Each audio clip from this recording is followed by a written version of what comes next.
Hamas's military wing has aired a video of what it says is the killing of 3 Israeli soldiers operating in Gaza on Wednesday. The video showed a group of soldiers being targeted by snipers several times. The attack took place north of Beit Hanun. The Israeli army didn't confirm the attack.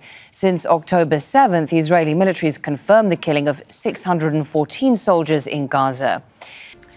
After more than 7 months of war, Israel has still not achieved its stated goal of eliminating Hamas.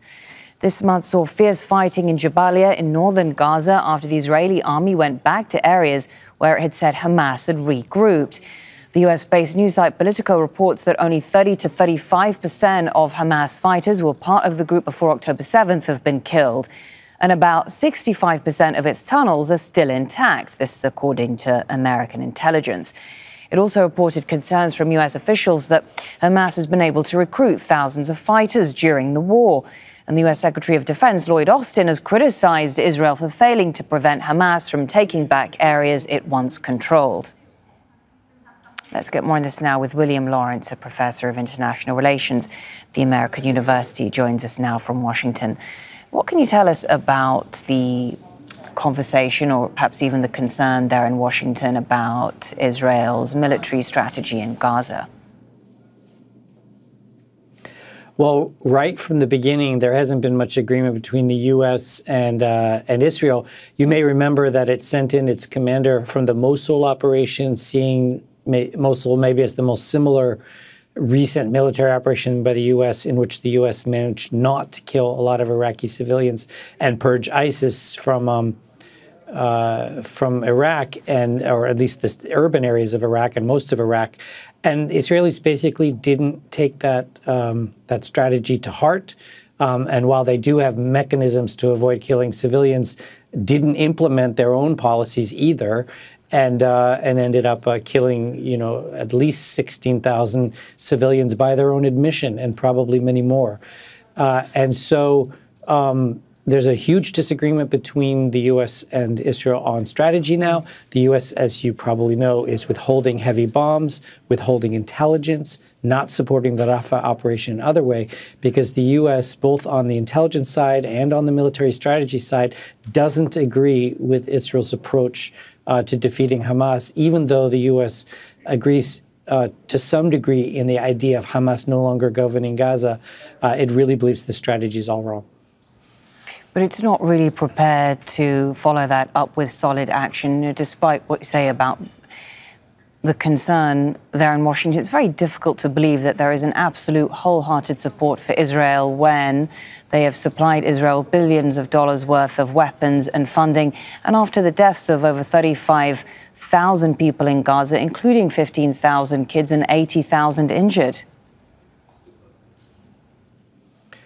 If I could just make one point there, the UN has revised down its estimate of how many children were killed to around 8,000.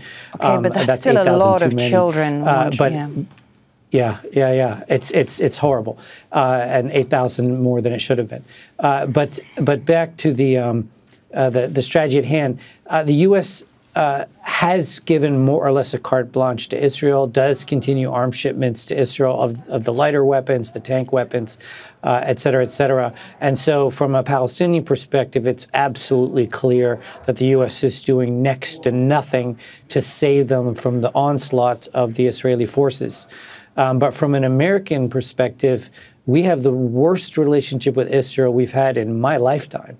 And the amount of disagreement between the U.S. and Israel on strategy grows by the day, to the point that the U.S. is building a $230 million pier off the coast just to get around Israel's refusal to feed the Palestinians, and all these other things the U.S. is trying to do, kind of to have its cake and eat it too, in an incoherent U.S. strategy that says... I mean, as an American, and a professor, of course, you've studied these issues for a very long time, but I mean, America sacrificing its own political security, regional interests for the sake of Israel, has it sort of reached a threshold that you wouldn't have predicted?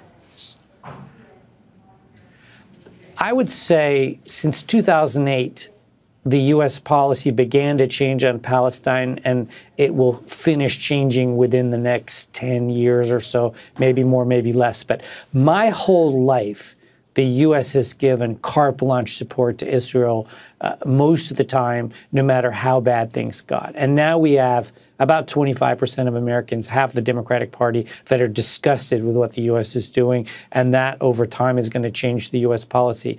But for me, you know, back in the day, in the 80s, a lot of us, the old guard of pro-Palestinian Americans, we were alone. You know, there were very few of us, probably 1% of the population. Then it was 5%. Now we're at about 25% of Americans who are disgusted with this policy towards Palestine, which defies international law, defies U.S. foreign policy better objectives, and ruins our relationships with the world and with the region for the reasons you said.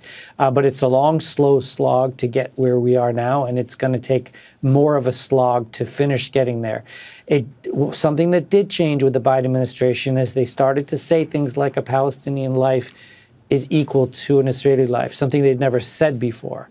And they're actually increasing humanitarian assistance and stopping arms, which never happened before. But it hasn't gotten to the point where the U.S. has the courage or the willpower to say to Israel, stop fighting the war this way. Not only does it make everybody less safe, Palestinians and the whole region, but it makes you less safe as Israelis, because you're creating another generation of resentful Palestinians who are going to want to exact revenge on you. All right, thank you very much, Professor William Lawrence, for joining us there from Washington, D.C. Make sure to subscribe to our channel to get the latest news from Al Jazeera.